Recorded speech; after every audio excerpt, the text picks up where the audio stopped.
Hey everybody, it's Jeremy Osterberg with BIC Alliance and BIC Magazine. Today I'm joined by John McClain. John is Security Specialist and Chief Drone Pilot for Shell Deer Park Refining. We're going to cover today drone standard operating procedures and best practices, the impact of drones on inspections, and drone usage during emergency response. Hey John, how you doing? Hey, Jeremy, I'm doing great. Thanks for being a part of this today. So John, you're an authoritative voice on unmanned aerial vehicles and drones.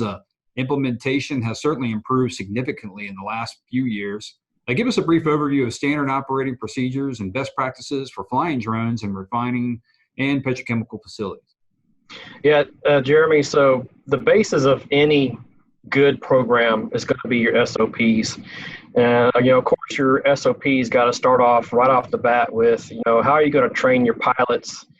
What's going to be a qualified pilot? How are they going to stay qualified? What's the training program going to look like? Who's going to approve the missions? What's the basis of the missions? Everything from the basics of your checklist, pre-flight, post-flight, in-flight, your risk assessments, how are those risks going to be mitigated? At what score of a risk is a mission going to be a no-go? At what score can, the risk be mitigated and it can be a go? The basis of your SOPs has to be those handful of things right there to be any sort of a successful program. Thanks, John. Drones play such a major role in modern inspections inside really any heavy process plant. Could you explain some ways Shell Deer Park is utilizing drones in relationship to inspections?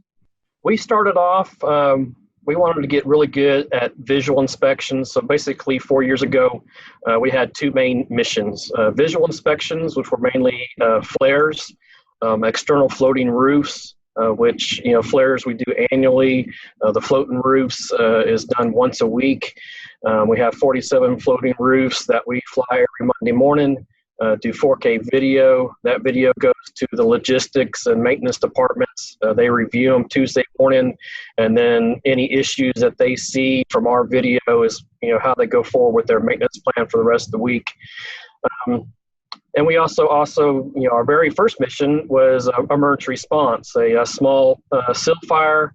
We were able to do, the initial 360 to get everyone, the firefighters, up into the upper deck safely, fight the fire. We were able to monitor and live stream the progression of the incident back to our EOC and the incident command. And then we did the post damage assessment via drone. So that's how we started. We like to say, as of a year after start, we got really good at visual inspections, and we started moving into the Elios too, and so start doing some internal stuff. We've also started to do some mapping and different things like that. So we kind of pride ourselves on being one of the first programs where Shell employees were piloting Shell drones, and we kind of like to pride ourselves, as you already mentioned, that we're a leader in the industry. And, there's folks like the Coast Guard. When they were looking to start their program, they came in from Coast Guard headquarters, and they came and visited us and see what we were doing. And, other organizations like that, state, local, and federal, have come visited Shell Deer Park to look at our drone program to get their programs off the ground. And John, is there limitations? Tell me about some of. I know there's been tremendous advancements. What limitations do you have? I mean, you said 4K camera. Can you attach infrared? What other assets can you tie into the drone? And what are some limitations? I assume windage could be one of those limitations. Weather. Yeah. So we're of course flying DJI Enterprise products. So our current fleet, the bulk of our missions are done by M210s. We have a version 1 and a version 2. And then just recently, we got an M300 with the new H20. So weather, we're limited winds when they get up into the upper 20s. The 300 can go into winds up to, I believe it's 32, 33 sustained. So rain, we can fly in some rain. I flew in some light rain the other day with the M300, and it handled it like a champ. So we have a whole checklist, of course, of what the cloud deck is, wind and different stuff like that. And there are some limitations, but with the enterprise product, it's better than usual. Yeah, very cool. Yeah, and I've seen some video where drones could even be flying inside of vessels. Is that happening at Shell Deer Park? Yes, so we have dived into the Helios 2. We've nicknamed ours the Death Star, and we have done some internal stuff inside tanks and vessels, and just helped out the engineers with some internal stuff like that. Yes, that is something we're into. Well, John, you get a gold star for representing Star Wars in a big interview. Yeah. John, one other question I have is I want to go back to emergency response. Can you explain that, a little bit more? I mean, how are drones being used in emergency response?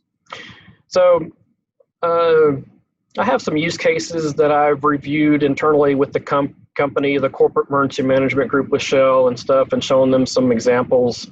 Of course, with the Zoom cameras the way they are these days, especially, I just absolutely love that new H20 when you can get into the digital zoom and you're still looking at an HD picture.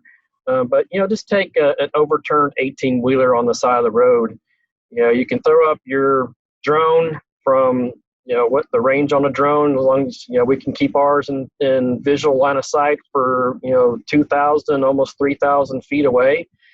Imagining that distance where you have your command, your folks, 2,000, 3,000 feet away from an unknown hazard. You throw your drone up, use those zoom cameras to zoom in, find the placards.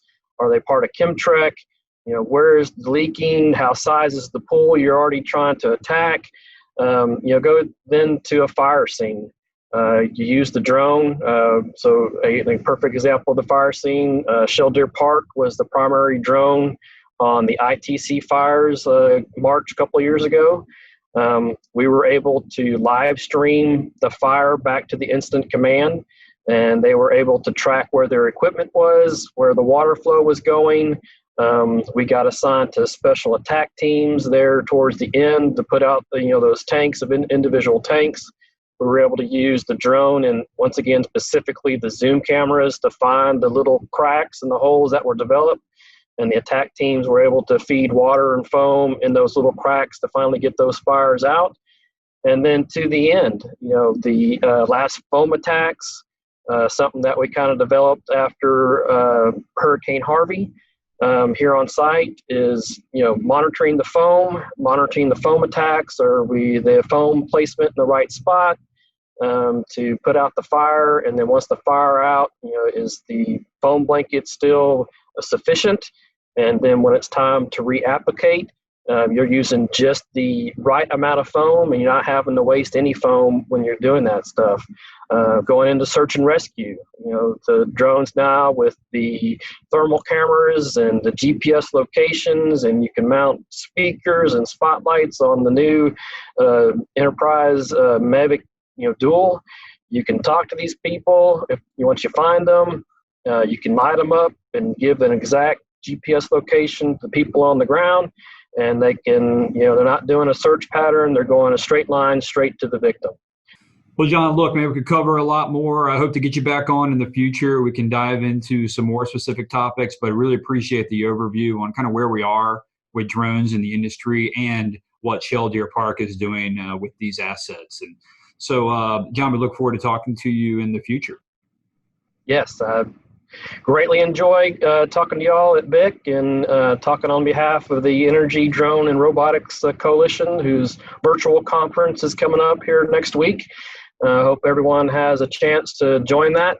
The conference is a great place to network, and if you're getting new into the drone business or starting thinking about starting a drone team, this conference is a great place to network and get ideas and breakout sessions just like mine. How do you use a drone for visual inspections? How do you use it for mapping? How do you use it for emergency response? All kinds of different subject matter experts will be at this conference, and it's a great place to learn about drones and find out what the new technology is. And that's the Energy, Drone, and Robotics Virtual Summer Summit coming up next week. That's July 14th to the 16th, correct, John? Yes. Hey, look, really appreciate your time, John. Thank you so much, and really appreciate the insight. And for all those who are watching, visit bicmagazine.com for some more videos and podcasts.